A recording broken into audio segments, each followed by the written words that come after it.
As usual Bangladesh আয়ারল্যান্ডের সাথে ভালোই খেলে, আর আমাদের যে টিম আছে বর্তমানে ভালোই পারফরমেন্স করতেছে। আশা করি আই হোপ ভালোই খেলবে। দেখা যাক, বাকিরা দেখে দেখে বাকিরা বলতে পারবো। She is a senior, he is a senior player, আর খুবই রেসপেক্টফুল একজন প্লেয়ার, ভালোই লাগে ওনারে। আর ওনার জন্যই অ্যাকচুয়ালি খেলা দেখতে আসা, যে 100তম টেস্ট দেখি।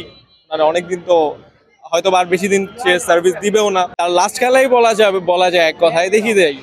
আর অ্যাজ এ সিনিয়র প্লেয়ার, যে রেসপেক্টফুল প্লেয়ার অবশ্যই। বাংলাদেশের তো আমরা খেলা সবসময় দেখি, যদিও বা অনেকবারই তো হারে যায়, কিন্তু তবু বাংলাদেশের থেকে আমাদের আশা কোনো অংশে কমবে না। এটা তো ওনার জন্য একটা গুরুত্বপূর্ণ বিষয়, আমাদের জন্য একটা গুরুত্বপূর্ণ বিষয়। আমরা এই সরাসরি সাক্ষী হইতে পারতেছি, এই জন্য আমরা আসলে অনেক লাকি।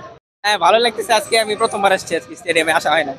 দর্শক আমরা কিন্তু শুনছিলাম যে আমরা আরেকটু কথা বলবো এই যে আজকে যে বাংলাদেশের মুশফিকের 100তম টেস্ট ম্যাচ, আসলে এই জিনিসটা আসলে কিভাবে দেখছেন?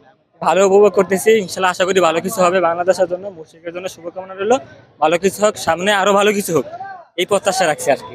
ভালো খেলবে, অবশ্যই কেমন খেলবে কেমন খেলছে আমরা প্রথম টেস্টে দেখছি, খুবই ভালো খেলছে। আশা রাখি তার চেয়ে ভালো খেলবে ইনশাল্লাহ, এই প্রত্যাশা আজকে ব্যক্ত করছি। ধন্যবাদ।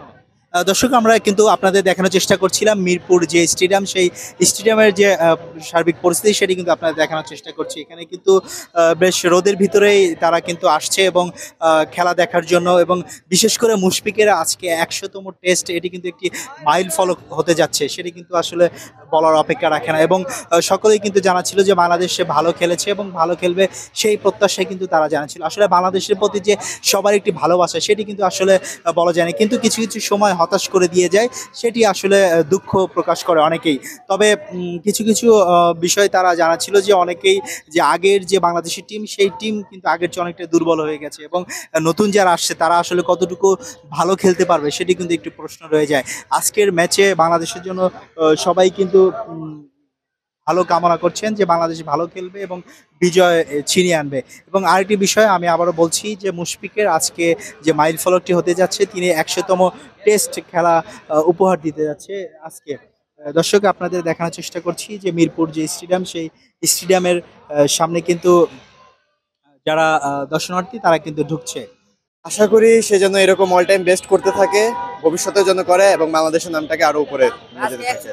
100 মুশফিকের 100 চাই। মুশফিকের 100 100 দর্শক আমরা কিন্তু শুনছিলাম তারা বলছিলেন যে আসলে বিশেষ করে মুশফিকের জন্য কিন্তু তারা ভালো প্রত্যাশা করছেন, এবং মুশফিকের যে 100তম ম্যাচ সে ভালো কিছু উপহার দিবে সেটি কিন্তু প্রত্যাশা।